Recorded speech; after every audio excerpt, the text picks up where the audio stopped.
origins of psychological warfare were in Nazi Germany, and in the Nazi ideology, they had something that was called Weltanschauungskrieg, which means worldview warfare. The idea for them was imposing the Nazi worldview on the countries that they had occupied. The Americans picked up this idea, created an American version of it, and called that psychological warfare.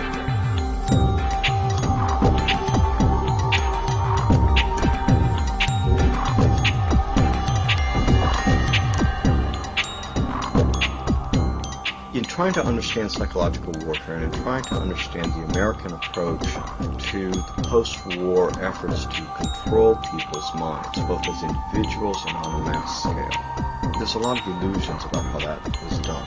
Were Nazis involved in that process? Yes, they were.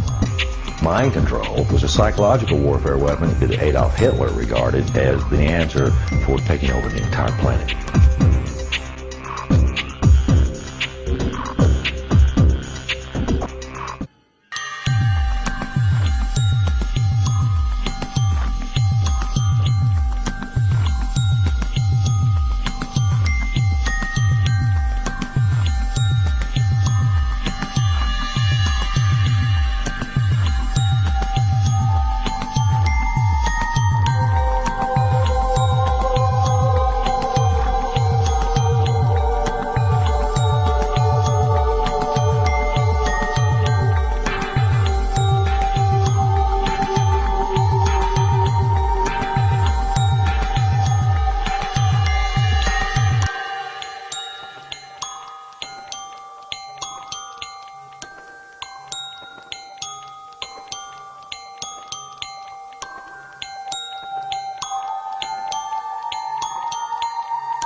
The Montauk Project, which was an experiment carried on at Montauk Point, New York, on the southeastern tip of Long Island, that's off of metropolitan New York, was essentially two projects. It was a mind control project where they did research on how to influence the mind of man using electromagnetics.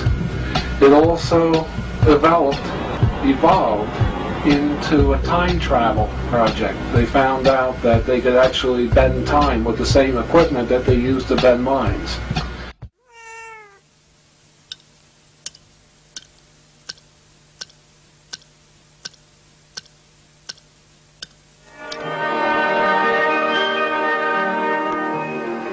Moscow is in the midst of the last hours of summer. Brainwashing, hypnosis, and even surgical manipulation of the human brain has all been researched thoroughly by the CIA. To provide an objective record of a subject's behavior, she's filmed before treatment and again after treatment, and the two films placed side by side.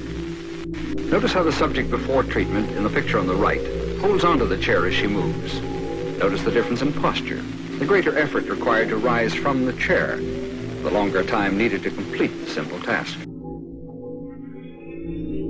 He would cut the skin, take the skin flap back, roll it back. He would then literally remove the skull, the top part of the skull. The patient all this time is under a local anesthetic, completely conscious.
name for the mind control research in this country was MK Ultra.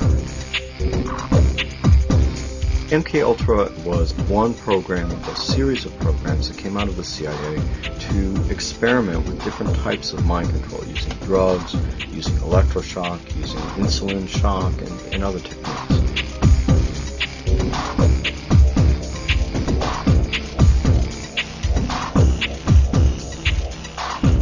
I think that the goal for those people who planned the program was very straightforward. It was an attempt to figure out a way to interrogate people and to learn how to protect their own agents against control by others.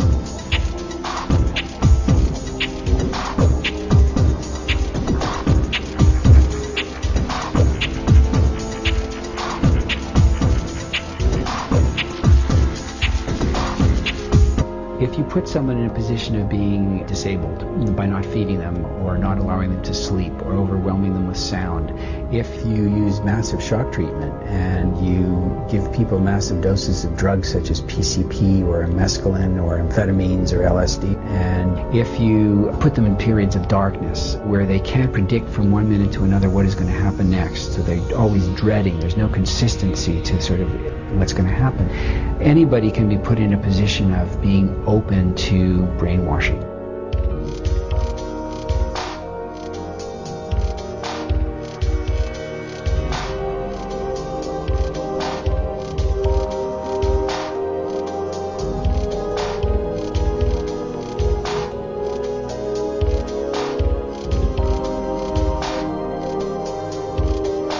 Ewan Cameron was probably the foremost psychiatrist of his time in the 1950s.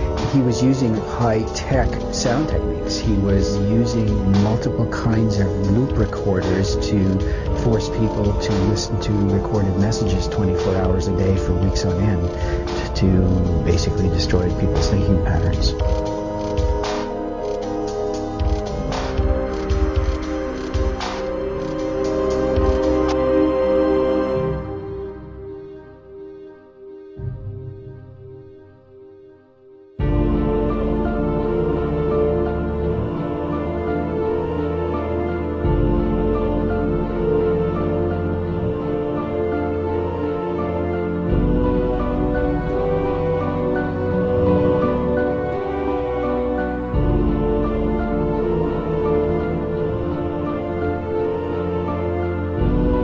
Look at the PET scans, they're different. If I try to impersonate a different persona while I'm getting PET scans, my brain will look the same. The programming is layered in, and this comes from another one of our books back there. Cisco did amazing drawings where she invited her different alters, her different personalities to work together on putting down on paper what they were seeing, because they had no talk programming. And the programming that is so sophisticated, there's so much to talk to you about. I mean, how they're using implants and on and on and on. And I'd love to tell you everything that I know, but as they go in and splinter a person's mind into thousands of disassociated pieces, they have to put those pieces together in some fashion that's going to be useful to them. So then they're structuring, and as they build the structures, they like to use structures like this. Like this is an infinity type structure, so that the person being programmed, they get a feeling like there's no beginning or no end to the programming. It gives them a hopeless feeling.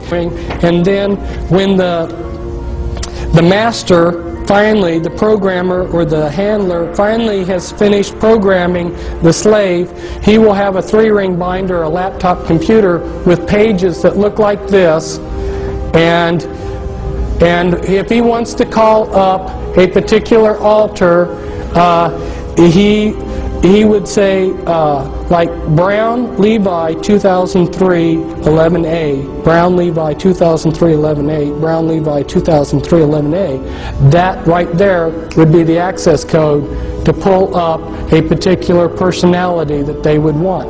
And a lot of these personalities will not live in reality. They live in a total science fiction world. They've been dehumanized. Here's how one of Cisco's alters perceived herself.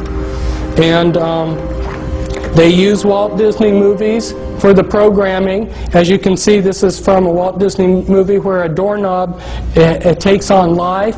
If you showed a Walt Disney movie like this, you're creating the images for them to use hypnotically as they go in and do the behavior modification and hypnosis on that altar. And so this could be used to create a doorknob alter within a person's mind. And as they go through the dehumanizing process, I have a heart. I'm not a human. And then they've been dehumanized to think that they're maybe a horse or a dog or a cat or whatever. Put in a master computer in the back of your neck, and these are just a few of the sites. These are the audio implants. There's about 6 different major categories of implants. You've got mimics implants, you've got auditory implants, holographic implants anyway.